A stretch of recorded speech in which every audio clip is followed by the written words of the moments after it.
gonna print me a raffle. Okay, you buy it? No, I'll buy a ticket or two. So you see a new state, so we're gonna have a new one. I don't think it's $40,000, but I saw that on that show. Nice. it's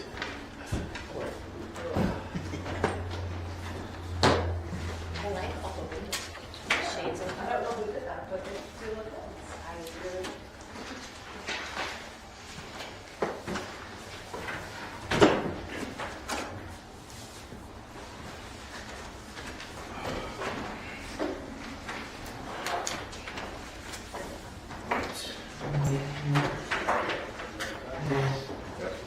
Please stand for the pledge.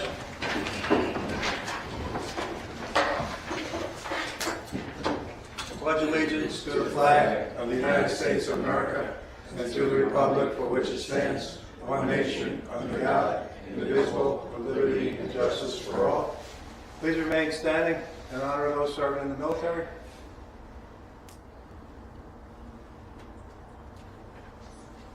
Great, thank you.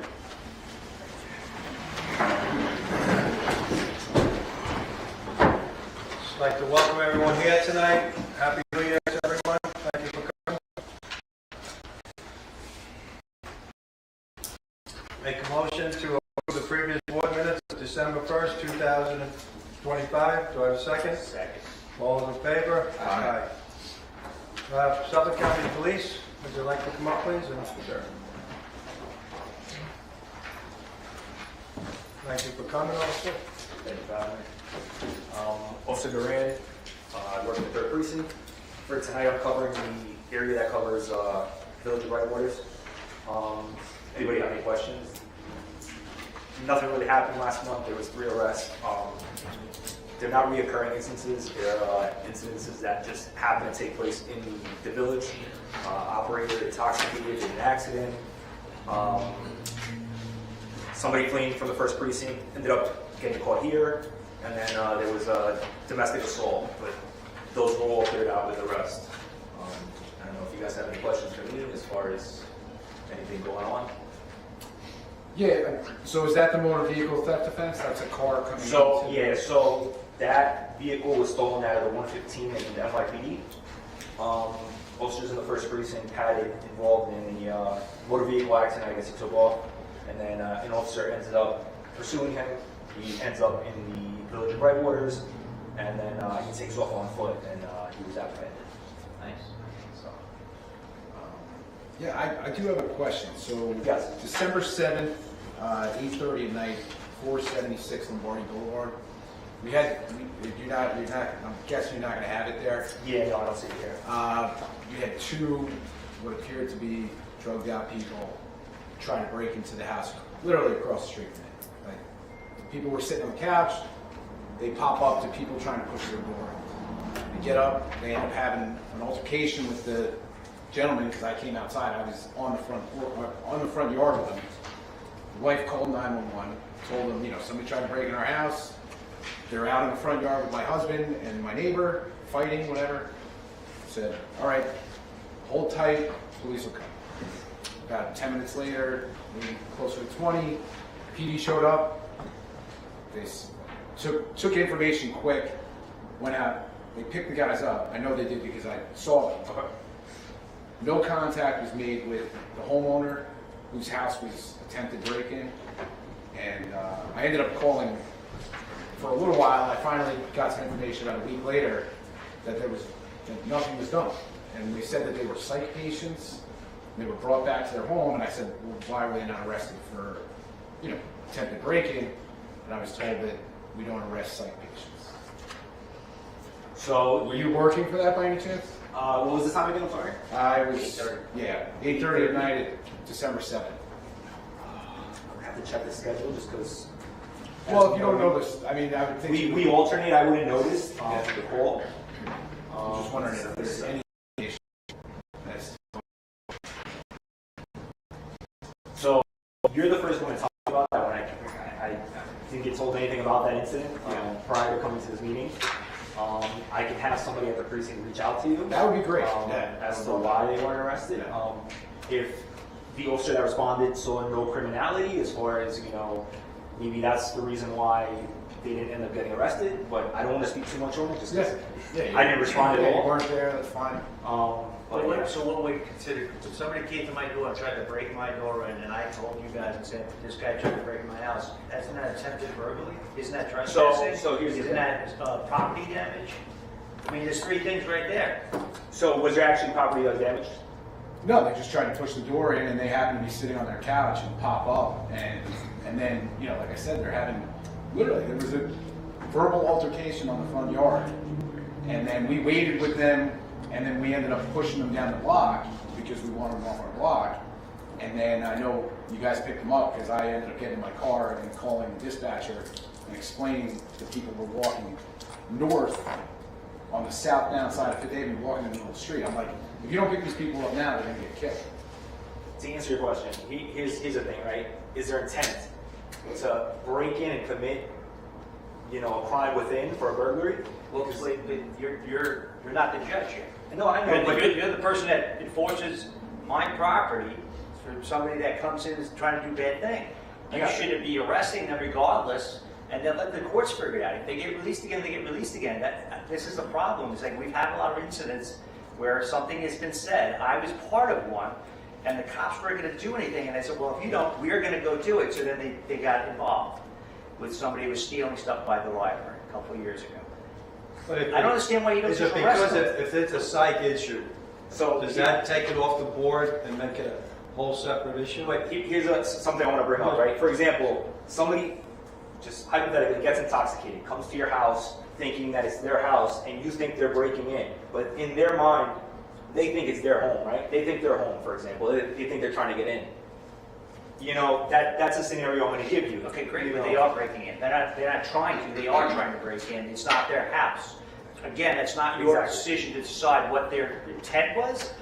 Your job as a police officer, as far as I know and understand from family members, is that if somebody's doing something they're not supposed to, there's consequences. Of course. Right? So that's where I'm having an issue. Is it because we're afraid that this person's going to turn around and try to sue you guys? I don't know what it is, but I think if you enforce the law, do your part of that equation, there'll be less incidents. And not for nothing, if there is a lot, then it's going to show trends. If you show trends, then you see where the real bad guys are. Yeah, listen, they probably did have mental health. If they had mental health issues, isn't it a responsibility for you guys to call that division within Suffolk County and they go into a psych ward for 72 hours? So there's certain criteria that they have to meet for them to be taken to CPEP at Stony Brook, for Right. example, to receive Right. mental health services. I'm speaking on the issue because I really, mean, listen, I I wasn't there. know we're not there, but I'm just trying to I see what you're understand, like, why, if there's an incident, it's a documented incident, somebody's doing something they're not supposed to do, why are the police not arresting them or putting them in a psych unit? I mean, it's happening, unfortunately, too frequently that basically they're walking away, right? And I just don't understand. I want to get my head around it because, not for nothing, we have to pay for private security now to keep these people out who are armed security in the Village of Brightwood because we have this issue. And I know we're better than most because I talk to other villages, I talk to other towns, what's going on out there. It's really bad in some of these areas around us. And I want to keep it that we're not bad. But if you guys are not arresting people and putting them into the system and start documenting the data points, then you're making your job harder and you're making your job more dangerous, I think, too, because the bad actors, you're going to know real quickly who the bad actors are. You're going to get them out off the street faster. The people that have problems, you're going to know where they have to go. They have to go to shelter, they got to go to psych ward, they got to be redirected. But I don't see it happening even from the top level. That's what I'm saying. I just don't see it. I get what you're saying. I wish I could comment a little bit more on that situation specifically, just because I didn't deal with individuals. Like, I'm kind of giving you a scenario. And again, I don't know. And I was involved in this. I would love to be able to have someone contact me to get some more information because it was, for this woman, she's calling 911. Her husband's out in the front yard, having an altercation with somebody who just tried to break in their house. They pick the guy up and they don't even contact her to let her know the people that tried to break into your house were off the street. And turns out they weren't, but I mean, I would think there would be some communication with the victim where literally, like the report that was taken was nothing, no information. They basically took the information that this person tried to get to my house, and then they drove away, picked these guys up, and brought them back to Center Avenue, I think, is a site. Yeah, probably wherever they were staying, if it was a shelter or wherever, So I guess. I really, what got me the most was that they didn't contact the victim and be like, hey, the person that just tried to break into your house is not on the street anymore. You know, instead of his wife literally, you know, freaking out. Somebody just tried to come into their home, and then, like I said, it was a serious verbal altercation. The guy was threatened, you know, and none of that was put in the report. It couldn't have been because we didn't give it to them. We weren't given the opportunity to give them that information. So yeah, if there is somebody that would be able to contact me, that'd be great. Yeah, I don't know if you've spoken to John Wright in the precinct or somebody deals with kind of like community affairs. I'll see if they'll reach out to Yeah, to you. please. If you want, I can give you Yeah, information. after I'll. Well, I mean, I'll give it to you now. Or if you want to give it to me now, Get back. sure. Yeah, I'll just give it. Yeah, well, I'll just give it. Why don't you write that up? Does anybody have anything else for the officer? Anybody from the audience? I have a question. Yes, sir. Same scenario. Someone's trying to break into my house, okay? And I was helping him, escorting him off my property and down the stoop, and oops, he fell, and broke one or maybe two kneecaps. Are you gonna arrest me Well, there's no. if you fell? I mean, from what you're telling me, I don't see a crime. You're helping somebody out, Yeah. getting intended, I was you helping know. him leave the property, he fell. You know, whether you get sued by that person, that's Well, something completely different. But All right, as I far as just the wanted rest to know goes, if you were gonna arrest me, that's all. no. Okay. Our big thing is, it's important for things to be documented. Correct. Because if we call the precinct 6 months from now, they go, oh, I'll just say nothing happens in Brightwaters. But sometimes things do, but it's not documented because, you know, it's just for a certain one reason or another. So we're telling our residents to always call the police if someone goes into your car. Don't say it's 911 and it's emergency, if it's the next day and someone took your change out of your car. But at least contact the police so that we see it in the report so that they know that there's some issues and can track them in certain spots. So I think that's where some of the frustration is that we keep telling everybody to contact so it's documented, and we know for a fact some things are not. So that's- I just wanted to bring up the fact that I don't know if you guys are aware, every call I go to or every other officer, we have to do a report. Whether the full details get put in the narrative, that I don't know, but if you call 911, I show up, you tell me what happens, that's what I put in the report. Yeah, well, that's why I was hoping that it was going to show up on this report tonight so that I could find out what was actually written in the report, but there's nothing. Is there a way for a complainant to add to or write up something after the fact and send it to you guys? So as far as what, like making a So report like, after the fact? for this incident, so they left, and then if, let's say it was my house, and I said, well, I want to write this up, exactly what happened, and send it to you so that you can keep it documented in your things. Is there a way for me to do that? So here's the thing you're going to run into an issue with, right? Like if that was already reported, if you already called 911 for that issue, it should be in the system and there should be a report for that already. Whether arrest came out of it, whether it got closed out, whether it gets, you know, sent to an investigative unit, there's supposed to be some type of report for every call we go to. Is that good? Just my phone number, right orders, and the name and the time. And Yeah, because this will allow me to go into the call right now and look up the actual call. So when you guys try to report this complaint number, correct? Correct. So do they get a complaint number when you write a report? Some people request it from us. Some Okay, people so don't. So if I'm suggesting to residents, if there's something, get a complaint number so that if you want to follow up, you can send additional stuff with that complaint number? Correct. Yes, it just makes it easier because you can reference it. So we'll give you an incident slip with the officer who took the report, the time, the date, and then the report number will be on there as well. All right, that's good enough.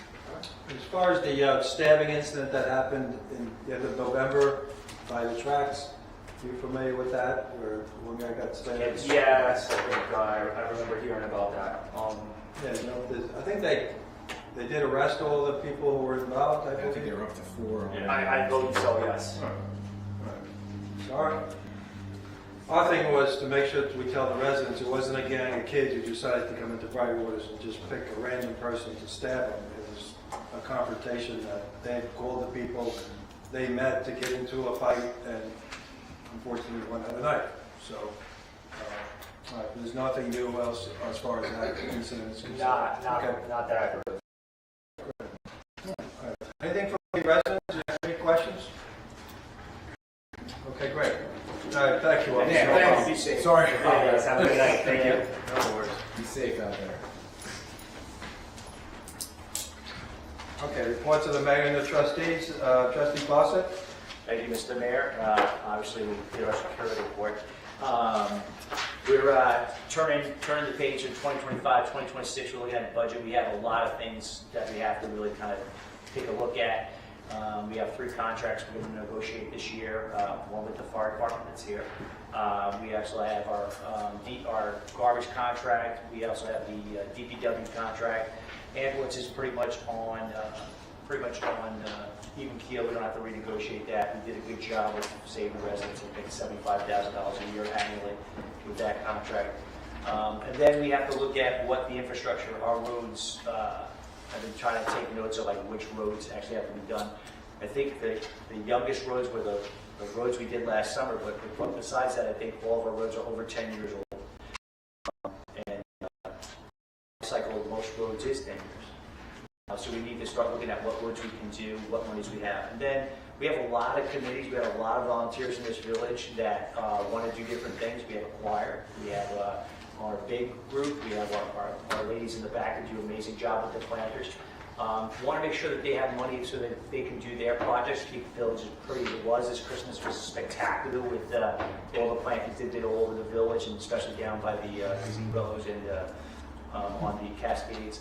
So we want to make sure that we have enough monies to do all that and also stay within the cap if possible. I don't know if that's going to be possible. We're going to try.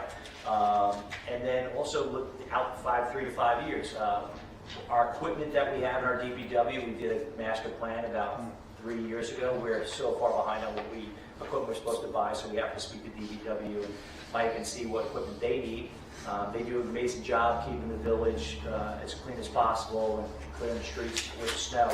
But we have to make sure that we're giving them the proper equipment, and they use that equipment every day, so it's getting older, and we're going to have to figure out how to do that as well. So this year is going to be very challenging from a budget standpoint, and my job right now is to kind of look at all that stuff.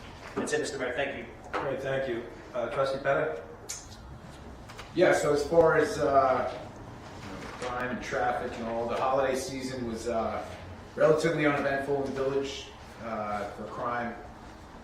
We didn't get any reports to the village of stolen packages from residents as far as, porch pirates or anything like that.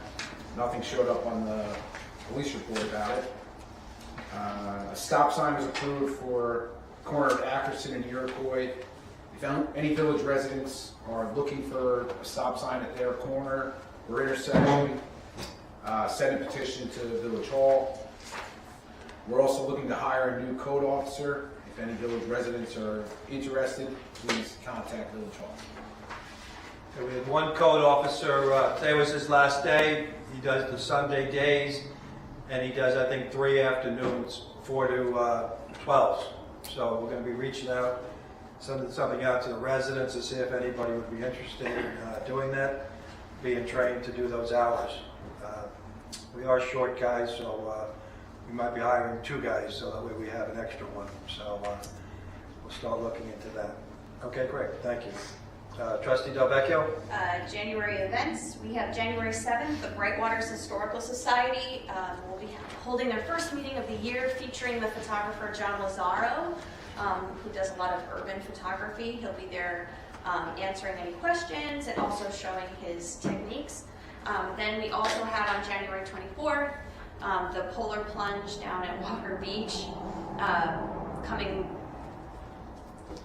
Operation Vest will be hosting that, and I hope it's cold. If you don't do it, that's why. I would never. But that's all I have for January. Okay, great. The people who are who run Operation Vest are village residents, so we like to support them. The race it's 2.2 miles, and then they jump in the bay. Last year, the fire department did break the ice in Walker Beach so that they could jump in, and Bill jumped in, right? Yeah. Bill jumped in. Thank you. Appreciate that. But no, we like to appreciate and support village residents who have these events. in the spring SOS run. Erin Mascara lives on the lakes. She runs that event, and it's a very popular event and very successful in Waters. Trustee Penalty? Thank you, Mr. Mayor. Village DPW has been busy last week. I have a list of things. Regular village maintenance was done, fall cleanups of service roads, removal of brush and leaves, trash pickup from village receptacles and right of ways. I spoke with Village Hall and DPW, and we notified Wellsback Electric, who's in charge of the street lights and the traffic light, and the traffic signal at Union Boulevard and Windsor Avenue the timing was changed, so the green on the north-south of Windsor Avenue is now longer because the traffic was backing up to sea levels. And since that's been done, the traffic has been noticeably down. So people on Union Boulevard will have to wait a little bit longer, but the traffic is flowing on Windsor Avenue, which is a good thing. The DPW assisted the Garden Club with the removal of the cabbage and decoration of downtown planter boxes. A cast iron check valve failed in the closed position of Marine Court and Concourse East, causing flooding. The valve was open and the basins were cleared of debris. They were patching potholes throughout the village as the weather permits. There was 49.11 tons of salt was brought in to replenish the salt shed. 12/14, the crews were brought in to plow and salt after a snowstorm brought 6 inches of heavy snow. On 12/19, we had a wind and rainstorm that brought 60-mile-an-hour winds, causing further damage to the sailboat harbor, and the West Breakwater and jetty was also brought down to small winds. On 12/26, crews were brought in to plow and salt 8 inches of snow. Maintenance of the snow plows and spreaders was ongoing, and any dock lines and hoses that were left along the canal were removed and are available for pickup at the DPW yard. That's it on my report, Mr. Mayor. Okay, great. I mean, the guys we do have a 5-man crew, everybody knows, and they do the entire village of snow and sand, and if people are a little patient the first couple hours, they do a nice job. Unfortunately, for us, it always seems to be snowing on Saturdays and Sundays at night, so it's double time and time and a half. And it really does take a hit out of the budget. Like if it snowed during the day, during the week, we're not paying any overtime, it's just our normal cost. So we're going to be flying through that overtime pretty quickly. If we're not through it already, we're getting pretty close to doing it. We didn't have anybody come in on New Year's when there was a little snow, but it melted pretty quickly. So we had one guy in yesterday doing some sanding, so that's double time. So it does add up. The new highway building, being able to keep all the equipment inside. When it snows though, they come in, they get in their warm trucks, and they go. So that's definitely helping out. Just want to, as far as I'm concerned, I just want to thank everybody participating in all the things we have in December, up to caroling on Christmas Eve. John Dunn, who runs the group of like 12 musicians that show up. It's a nice night out. It's like a half an hour, and appreciate him doing that. We've already thanked the Garden Club for all their work. They do a great job. Happy to support them. On January 15th, the 250th Anniversary Committee is meeting at the cabin at 7 o'clock.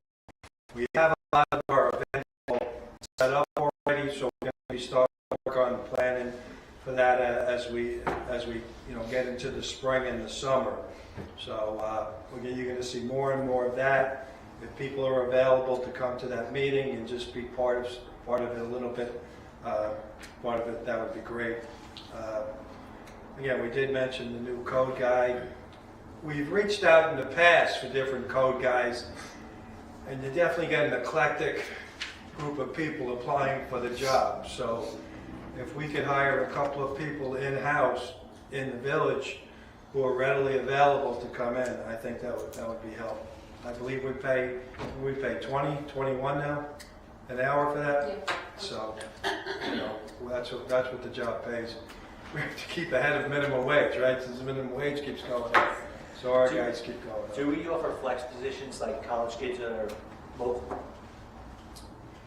Well, they have to be trained to do the tickets and all, right? So, that's part of it too. So they have to get familiar with a lot of the code books stuff.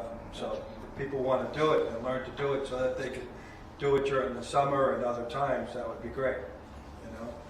The overnight people, we seem to be happy with it. We get daily reports by 8 o'clock in the morning. Every morning at 8 o'clock, they send us a report.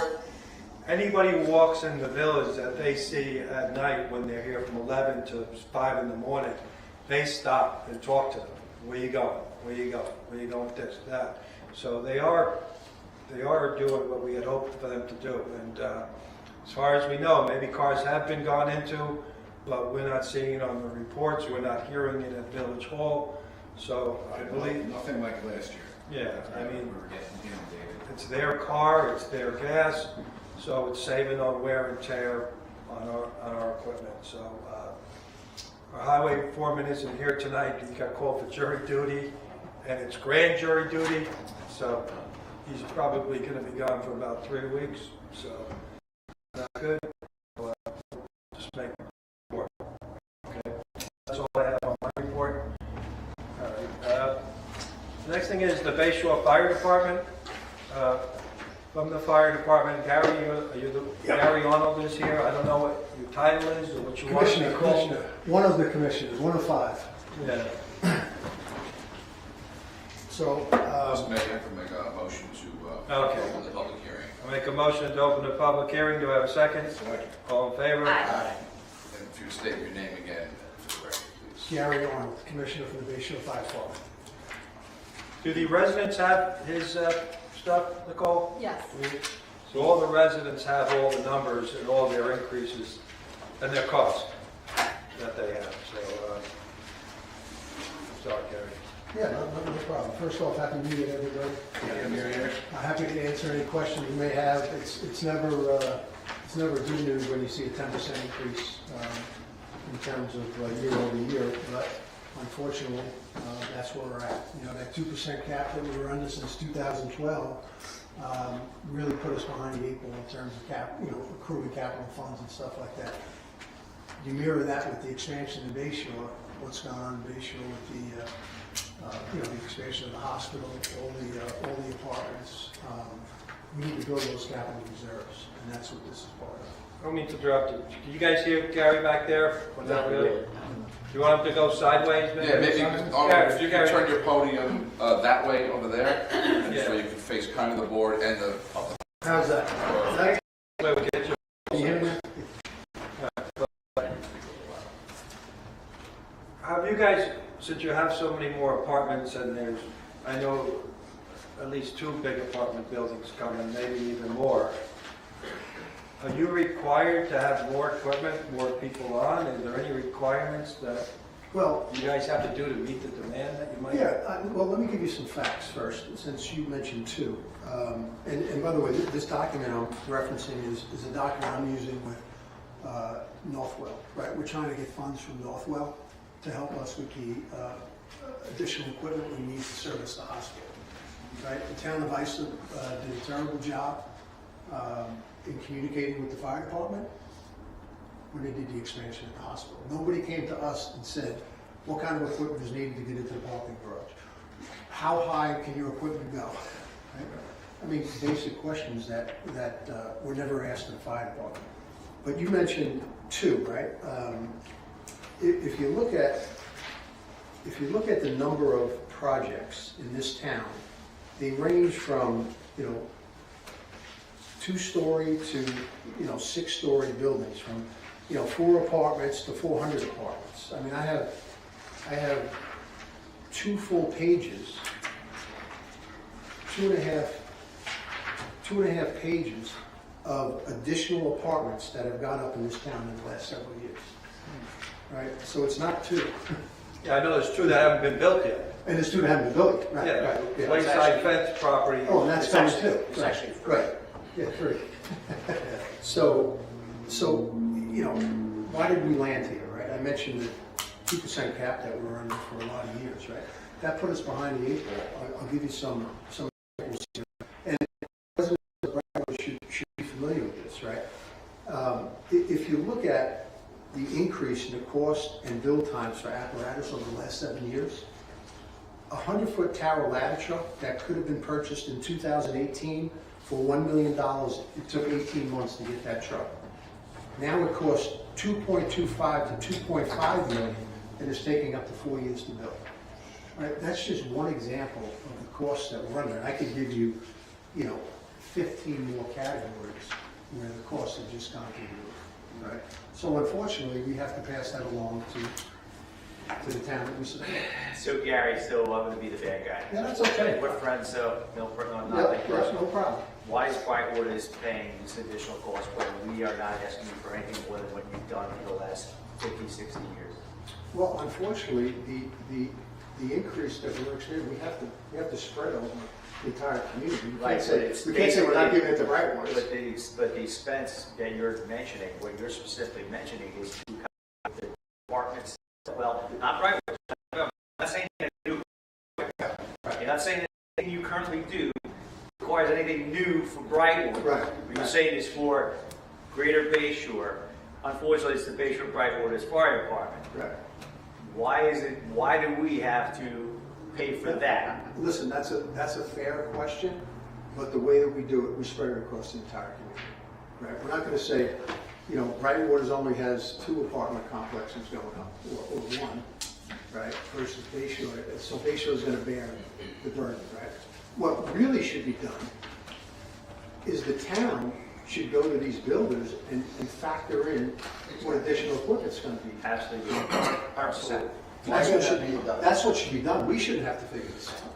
Well, let me ask you another question. Since we were able to model with the ambulance company, has there been any proposals that if you have to go to a fire at a house that you could build the insurance company for your time? That's been discussed, but it really hasn't gone anywhere. Has it been tried? Because, yeah, I mean, the ambulance department, it was never tried with the ambulance department, but now they're doing it very successfully, right? Yeah, So that's worth exploring. Okay. That'll come with a whole lot of other costs, Right. legal costs. So let me ask you a question. So we're very unique. We pay and residents of the town of Iceland and pay you through the town of Iceland taxes, correct? Right. So how do you determine that when you have probably close to 1,000 new apartments? Are they getting they're not getting a tax bill? Is that landlord getting a tax bill for each apartment? On a fire line? Yeah, the taxes are being handled by the town. Right. Right. So if the town is giving them a 10-year tax thing, does that include the fire department is what I'm asking? Oh, okay. Yeah, it does. So again, we're bearing the fruit of that. So when that comes online, you get a reduction. I agree. 10 years from now, when you guys start getting paid from them, would ours be reduced because we've been paying more? Right. I mean, that's a fair point. Unfortunately, that's the way it's done. I know that's not what you want to hear. No, I'm asking these questions because they're real questions and, they're hard questions, and I hate to ask you because you're a good friend of mine. But No, that's okay. They Listen, they sent me down here for a reason. I know. So so if we were to complain about this, who actually would we get any traction with whatsoever? So if you wanted to come down to the firehouse and you wanted to have a working session, see if there's anything we can do, we would entertain that. But I'm telling you, we've gone through this 3 ways from Sunday, right? We don't like going to you and saying, No, I listen. I know I need equipment. I know there's a lot of things, but the problem I have is there's 1,000 new residents in Bayshore, downtown Bayshore. There's a big building that they're just going to complete. It's going to go online. I think I read the paper this summer, right? We're bearing that as taxpayers, right?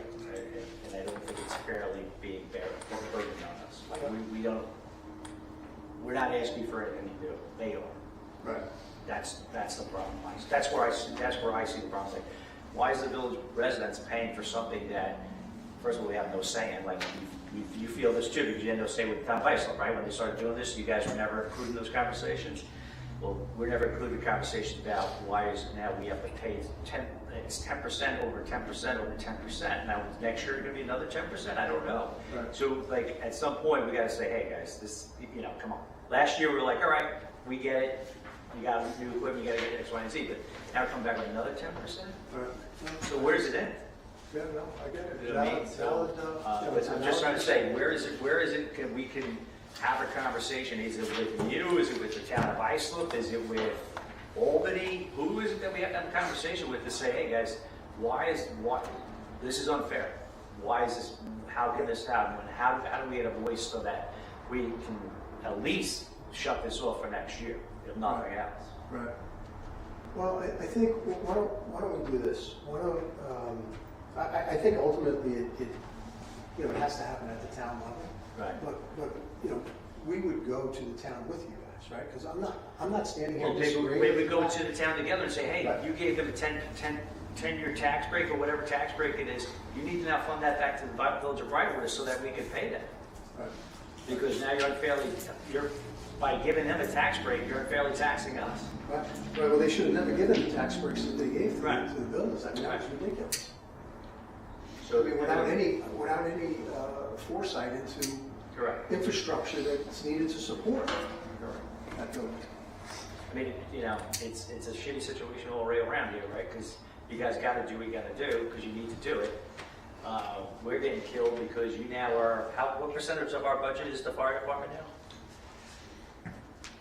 It's 12%, I would say roughly. 12 to 15. 12 to 15% of our total budget. So, that's a lot of money. I assume you guys go after money from the state and the government. Yeah, we have, we go, A couple of weeks ago, it's fire department, 25 million, the whole state, it's from Hochul's office, and again, 25 million divided about all the cities, states, everything, how much can you get? But Bay Shore is such a diverse community. we have people that focus on these grants to make sure we get our fair share. Yeah, they sent that to me, so I just happened to have These- that. that can happen? Yeah, I couldn't give it to you. I mean, Pat, if you want to have a working session on how Absolutely. we can Yeah. together try to tackle this, Yeah, I mean, obviously, we're gonna have to speak to Angie, and Yeah. I have no problem with that. What's she gonna do, say no, when we're at the same place we're at right now, right? yeah, well, we've had some interesting conversations with Angie and the town myself. Yeah. All right. Anybody else on the board have any questions? Yeah, just quick, so the apparatus and equipment going up almost $1 million this year, that's based off of buying a new tower ladder? It's based on buying new equipment. So did we not have a tower ladder before this? We do, but let me give you some facts on the tower ladder that we have. It's in need of replacement. Is that the one on Union? What's that? Is that the truck on Union? Yeah. Looking ladder, was it looking ladder, what, Dave Brown used to do that. Okay, so we have one tower truck that's 27 years old. Okay? We have another 100-foot tower ladder that's It's a stick. 25 years old. It's a stick. What's that? It's a stick, it's not a tower ladder. Yes, right, yeah. I mean, Well, I'm just, Yeah, gotcha. This, he's 50, so he doesn't. we have another pumper truck Jarring that's it out 25 here. years. My point is, I'm we've been hanging on to this equipment, patching it together. Yeah, we do the same thing, Gary. I mean, we got trucks that probably shouldn't be on the road anymore, but, But now we're We're not faced saving with, lives. but now we're faced, right, you're not saving lives, right? Yeah. But now we're faced with, okay, can that truck get up yeah, I to agree that, 100%. to that roof? And the answer is no. Yeah. That's a problem. that is It's a big problem. Is there a mandatory retirement on equipment? No, no. 10 years. That's what ours, yeah, it should. It doesn't New York City. But, so there's no mandatory retirement on that? You guys, 10 years in New York We have, 10 years and then it we goes have, into reserve. Yeah. mechanics on staff to keep Yeah. keep things operational. Yeah, but it's just wear and tear over the years. Hey, Gary, Bill, but do you guys ever contact New York City about what they do with their equipment? They retired after 10 years. I could check with Bill Stanger, I don't know, maybe you know that. I haven't been part of any of those conversations. Never been done before, for sure. Yeah. Now, getting aside from ladder trucks, which Right. is 2.5 million, and you're gonna spend 900 to 1.2 on an engine, you need 2 of those. Right. To outfit a new recruit It's over $12,000. Right. We got 10 of them just in the last year. Now, we can't get, other fire departments are asking Bay Shore, how are you getting the crews? Because nobody's volunteering. Right. So, Bay Shore is lucky enough to get new crews. However, it costs them over $100,000 just to outfit with gear, boots, backpack, radio, helmet, Yeah. So, I'm not defending you guys, because I understand, right? I'm explaining Appreciate some of the costs that are involved. Now, I'm sure you take your budget to the butcher shop and we gotta cut some fat. And maybe we can see what we can do. I mean, more than happy to have those discussions, but I'm telling you, we didn't want to come to you with a 10% increase. Yeah, no, you can't tell last year with what, 14? And you can't, and then I'm afraid of what's the next year. So, Yeah. and down the road, we're trying to, I know. pump the brakes. Yeah, it's unfortunately, if you factor in what I said earlier about the tax gap that was going on, it put us in a hole, and then you look at the cost to manufacture I know. and run the fire department has gone up over the last 5 years, like a ridiculous amount of money. I just watched in the news today that Floral Park just shut down the fire department. Yeah, well, those conversations They're are out all of business, Yeah. because they can't afford the insurance nor recruit. And there are a number of people that think it's cheaper to have paid It's time, not. right? Sorry, Good Bill, luck, but it's good luck with that. No, good luck with that.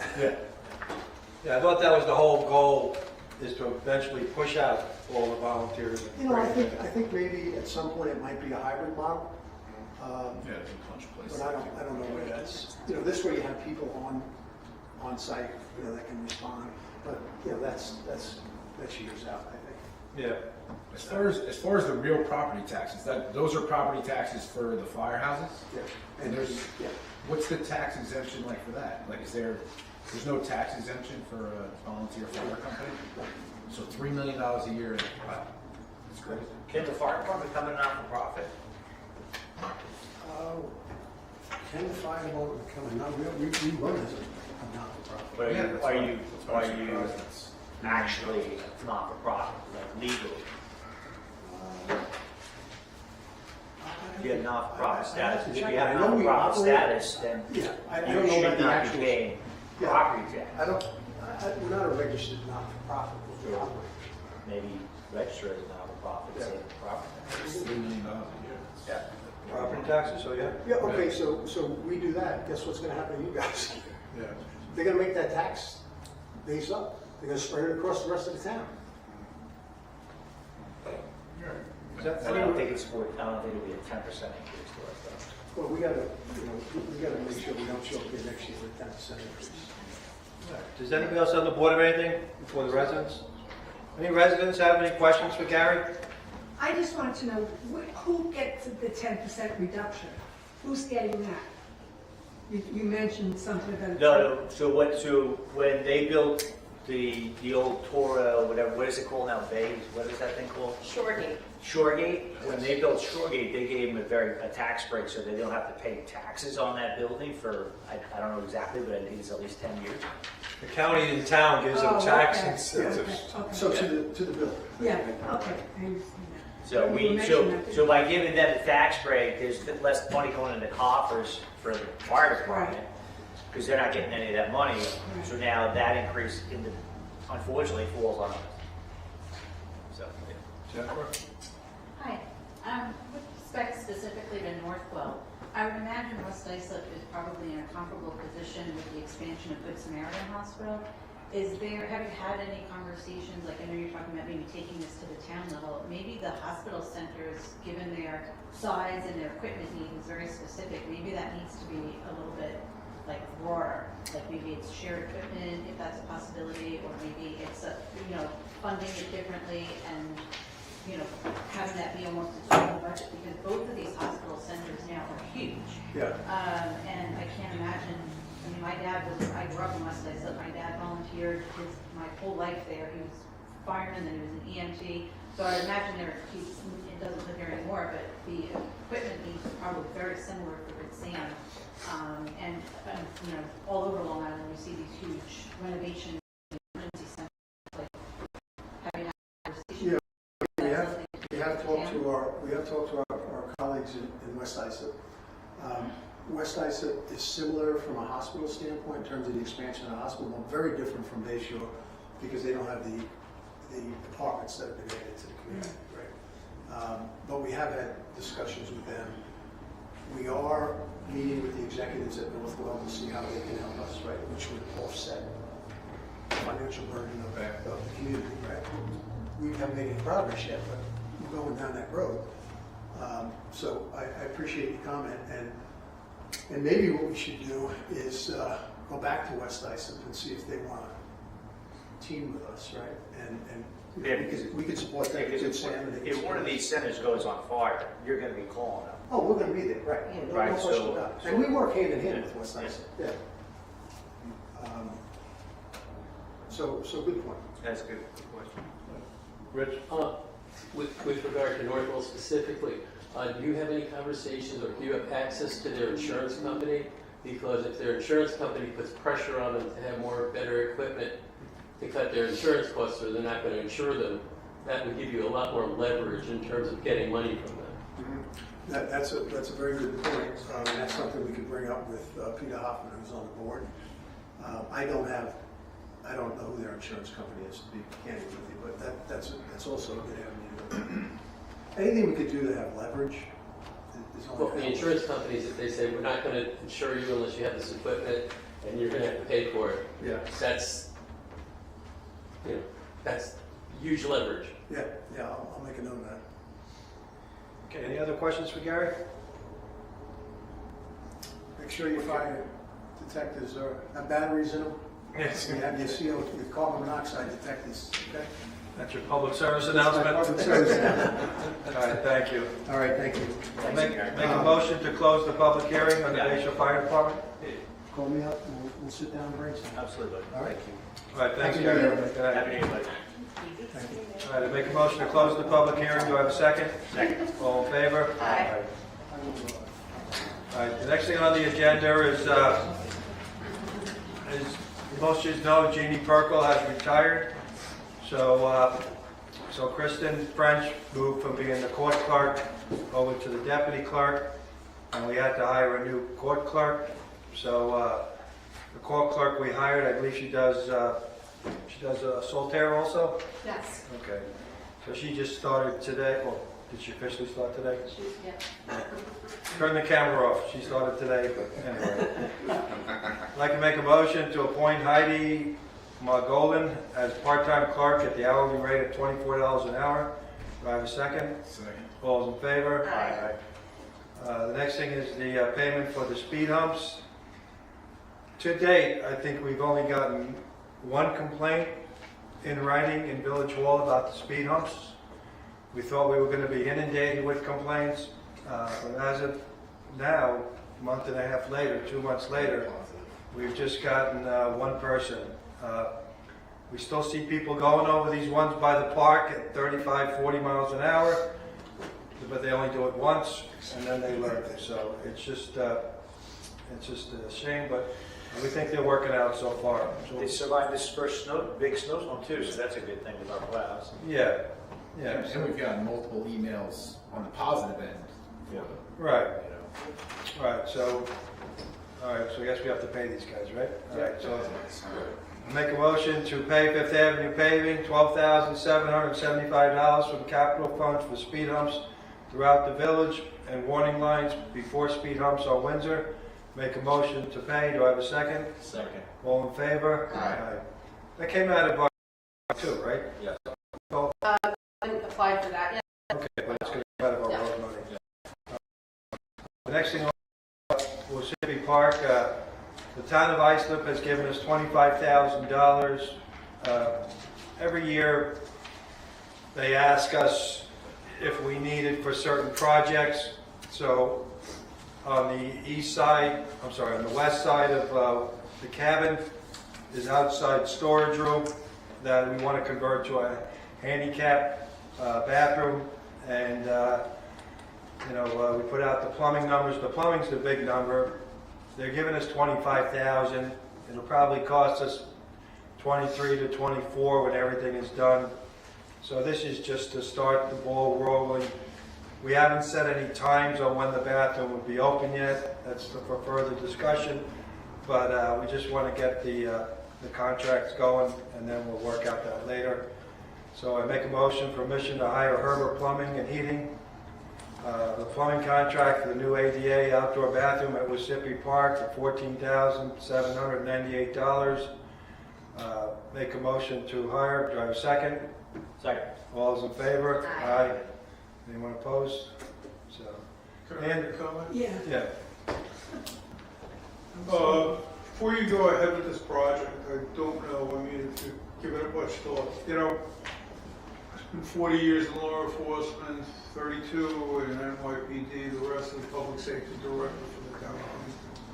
This issue comes up frequently about outside bathroom facilities and pocket parks that aren't supervised and they're not gated.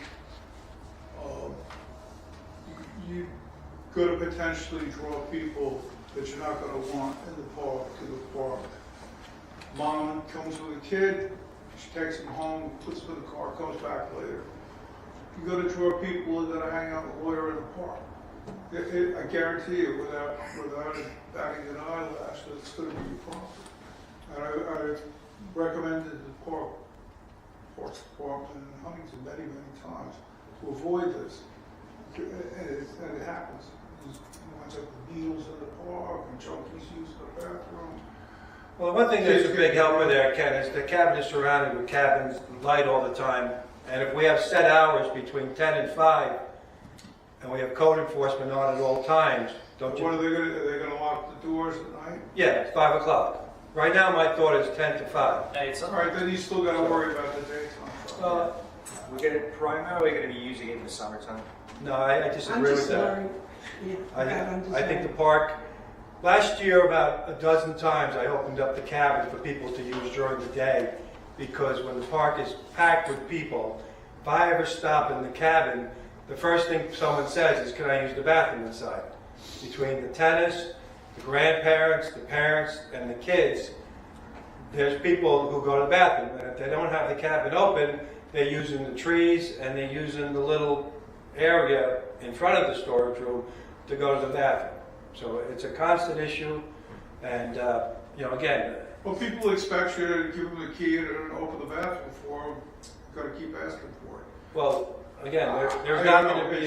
It's your decision. I'm just raising the objection of why I'm objecting. And it comes from a position I know what I'm talking about. Okay. Is it a done deal? Go ahead and do what you want. Well, we're getting $25,000.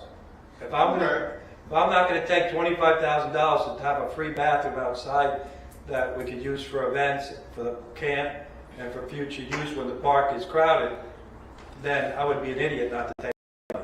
Is it earmarked specifically for the bathroom? Yes. Yeah, because I've even noticed the inside bathroom sometimes is very messy. That's not. Well, John, I I'm disagree, not in, Judy. I don't, how many years has that cabin been there? And there's been no outside bathroom? Judy, if I go to the bathroom, if I go to the park, I I- stop in and check something in the cabin, within 5 minutes someone's knocking on the door to go to the bathroom.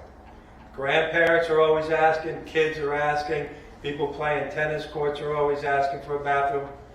If you don't want your kids to use that bathroom, don't use the bathroom, all right? We have cameras on it all the time. The building is surrounded by cameras. We'll have signage up. We'll set the times to like shorter times. The easiest thing we could do is build it and open it for special events and for the camp. So if there's going to be a further discussion, if people want to come and say, don't open the bathroom because people are going to do drugs and stuff between 12 and 5 o'clock, or 10 in the morning and 5, then that's a discussion we'll have further. It would be foolish for us not to do it. Because then we have, we have porta potties where we have the garage sale, we have different things. This is a luxury that's not going to cost us anything to do. So why wouldn't I make that I'm improvement? just thinking about the person that sleeps underneath the highway there, So knowing that the bathroom. why would he wait till 10 o'clock? He would just go to the gas station and do it for free. I'm sorry, but it's just in my mind, and I'm just. Yeah, if the hours are controlled so that it's not conducive to first, The bathrooms at Walker Beach are open from 7 in the morning to dark. But there's lifeguards. No, there's not. It's open from April to November. There's lifeguards in the summertime. Bathrooms are open. If we don't have those bathrooms open at 7:15 for the walkers and the people jogging, I get texts and saying, when are the bathrooms going to be open? We've never had an incident at Walker Beach. They're always open. Okay. Or you have the option of closing. It's a the different, doors. if it's a different amount of crowds, it's a different amount of people, but those bathrooms are open unsupervised from 7 in the morning to dark. So they're only going to be open in the summertime, or Well, this one? If I have my- well, the park, the busiest park time is probably April, May, and then during camp. Because they'll Okay? freeze, probably. No, well, we lock it up, we close it up. You know, we pick a time, like the Halloween parade would be the Yes. time after that, it would be locked up. So, you know, then we drain it and it can't be used again. So, you know, again, I How do you understand watch? Ken's concern. We do have the cameras on it. And we have people that, again, I don't say never. My daughter and her friends have contacted the police and discussed with it. The first thing they said, supervision there around the cameras. Were you gonna give the video to the cops? Yeah, right? You were the cop, you tell me. You behaved when that guy was here. That was good, Ken. You know, listen, if you wanna talk on the side, I got a solution for you. Again, All right. the idea is to go with the bathroom. We could have this 3 months from now before the spring. Why wouldn't you do a free bathroom? When we have events, we have to bring in porta potties. Who wants to use the porta potties? Nobody. So then I have to open up the building. So then people go through the building and inside, and that's what, you know, Judy, they say they see the messy. But that's because no one wants to use the porta potties. If we have this outdoor bathroom, we're not opening the inside because we have the outside bathroom. So, you know, we could utilize it to what it's our benefit. You know, it does have a changing table. It is meant for B handicap. So, you know, the bathrooms I know Gardner Park has public bathrooms over there, the county. So it's just, as far as that homeless guy holding it in until 10 o'clock when he can go to the gas station for free, that's why I don't see that. Carl? Can some of the funds from this block grant, if you don't use all of it, be used to address some of the concerns that are being discussed here now? As long as it's geared towards the bathroom. Yeah. Yeah, as Yeah. far as locks, and again, we have the cameras surround the building right now. So if You there's any... recorded me once even. What's that? So if there's any further security on that, the money has to be spent for that project, because we get stuff from the town, from the county, from the state all the time saying, oh, we have these grants for you. Oh, you don't qualify for anything. Okay, this happens to be one of the things where they helped us to pay for the bathrooms at Walker Beach. They gave us 25 grand towards those bathrooms too, because as long as they were handicapped, changing tables, as long as we met all the requirements, they helped us with that. So the last 3 years, we haven't been able to get anything, and then it's like, you know what, let's just do this and get it done. So, It's going to be just one? yeah, it would just be one.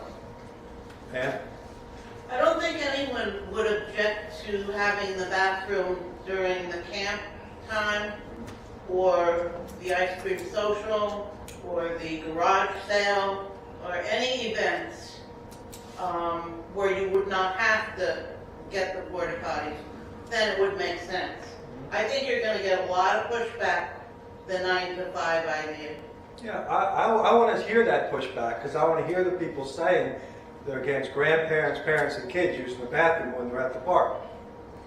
So I don't know what their objections are going to be. I hear Ken, you know, Ken's worked in the city, but if the argument is we don't want people to go to the bathroom in our park, then that's their stance they're going to fight me for. And then there's going to be 100 people over here against it, and there's going to be 100 people over here for it. And then we go from there. So, I guess I'd like to speak in favor of it as one of the grandparents who's had this issue with 3 grandchildren in the park. So I think limited hours, daytime hours is a great idea. and worst comes to worst, you close it. But I think that the problems will be early in the morning and late at night. And if you eliminate those, I think you eliminate 90% of what Ken's afraid of. And I agree, and that's why we were thinking of doing a key fob, different things. But if you're a village resident in the park and you have the key fob, you turn around, there's a non-resident behind you who's got to go to the bathroom. So you're going to tell that little 2-year-old kid he can't use the bathroom, you know, the mother. So that's why, you know, just having set hours with the cameras and with the security and signs, we'll see, you know. So You said there would be a code officer? well, the code officer locks it up. Opens it and locks it. Yeah, but from 9 to 5, German, there's no one going to be. it'll be a public unattended bathroom. Yes. With photos. I don't think that's a good idea. What is your concern, Ann? Well, I mean, what is your concern? do we want to see people coming, setting up picnics and, I mean, they don't do it now because they know there are no facilities. There's enough people there for picnics and things now. And why would they come there instead of going to Garden Park where there's 2 and a brand new playground and stuff too? So, you know, again, right now, I want to get this built, so we're getting it done for free. This argument sounds like it's going to be the March meeting, without be the discussion. So, and we put out the flyer, our next flyer with winter events and things. We'll list it as, you know, one of our things, and I'll put down in the flyer that goes out that this is the meeting. If you want to come to discuss it, come to discuss it. So that way everybody could, you know, do what they got to do and be ready to discuss it. All right. All right, so next thing on the agenda is approval of the treasurer's report and abstracts. Make a motion to approve. Do I have a second? Second. All those in favor? Aye. Okay. Before I open it up to the public, does anybody have anything they want to add? I want to thank Bill for getting us an icebreaker. We didn't have an icebreaker, and you know, as you can tell, the temperature's very cold, and it costs us about $1,000 to repin one of those poles. So we got to pay somebody $5,000, maybe a little more, to break up the ice so we don't lose any of our poles. I suggested to the rest of the board, we had a lot of people over the last couple of years put in additional poles, and I think we're going to have to revisit that, because if they do pop, now we're paying extra for those extra poles that are specific to one individual's boat.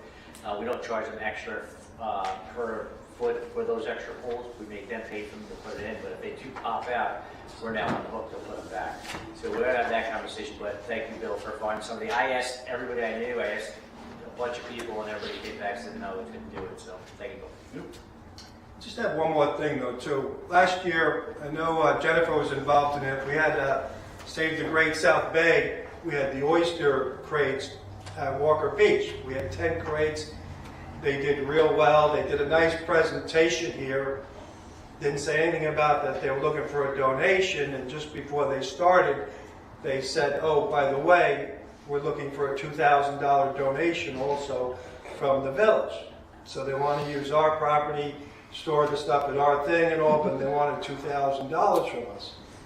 Well, we didn't give them $2,000 because it's not our job to donate to things like that. If they want to have a little fundraiser, fine. So this year, I got the initial letter, and I'm going to ask him to come to the mid-month meeting, but I just wanted to mention, it's a great cause, and we're happy to support. You know, they grow the oysters, and they put the oysters out there, and it helps clean the water. They want to put 20 cases this year, but they're asking for $2,000 a get. And I just think as residents, it's nice that we're helping them using our facility, using our storage, using our water, using our power. Jennifer volunteered with a bunch of people from Brightwaters. And then you want to check too. And they raise, just so everyone's aware, I'm on their distribution, the email and all of that, and they're a really good organization, but they raise a lot of money specifically for the Great South Bay Oyster Project. So I think it is excessive to ask for financial donation in addition to use of the water and volunteers and all of that. I think it is, personally, I think it's a little excessive because they do raise a lot of money for that. Now, they had, I think it was 6 oyster gardens last summer, and it did double the population of oysters that are now in the bay. It took it from approximately 600, I think they were either at 650,000 and they added another 600,000 or vice versa. I can't remember what the numbers were. So they're over 1 million. And it is a great project, and the oysters do amazing filtration work for the bay. But they are raising money for that project specifically, so I think it's a point of negotiation. Yeah, I mean, if you want to have a nice little fundraiser or something, we're happy to sell some t-shirts. Yeah, they have them, but I still got the letter that we want to put 20 crates there because it's a great spot. It's protected. I know the Bayshore Yacht Club has them too, Ken. They have them there. I don't know if they pay them anything. They don't pay them anything, but they're asking us for $2,000. So you put 20 crates at the Bayshore Yacht Club, you want money from us. I don't know. I even tried to volunteer, went down to Walker Beach, there was nobody there, nobody knew what I was talking about. Oh, yeah? Yeah. I mean, they were there. It's on the side, Judy. Excuse me? It was on the side. The volunteers, they did run into the system they used to collect names for volunteers did fill up very quickly. So they just encouraged people just to come down. It was on Mondays. I know, I went down. On the side. In the sailboat harbor. That's Yeah, where on they were meeting, the so. side of the beach there. Oh, So again, I'm gonna have, Hill might come to our mid-month meeting, but, you know, we're happy to support it. I think it's very important for the village to support something like that, and it's great for us, but don't try to squeeze us too, you know, so. Get it from the fire department. Where are they depositing these seeded oysters?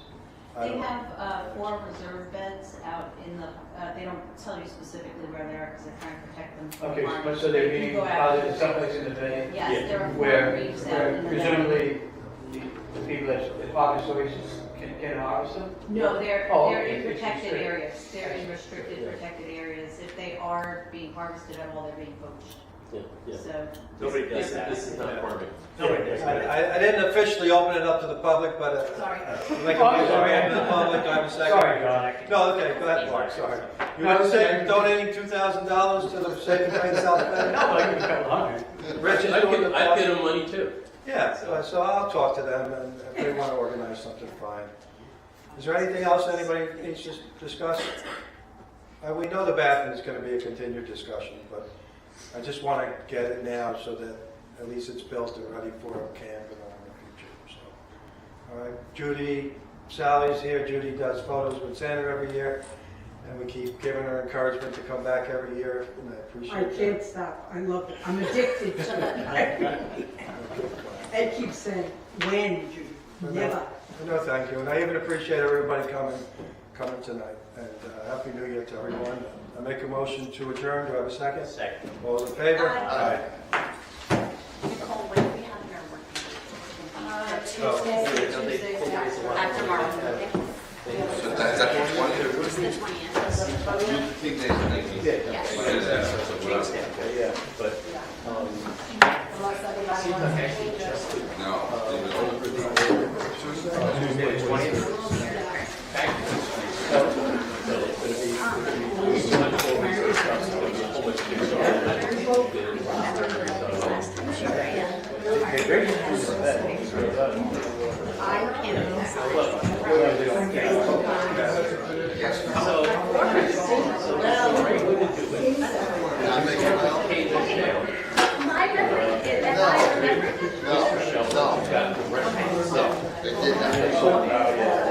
My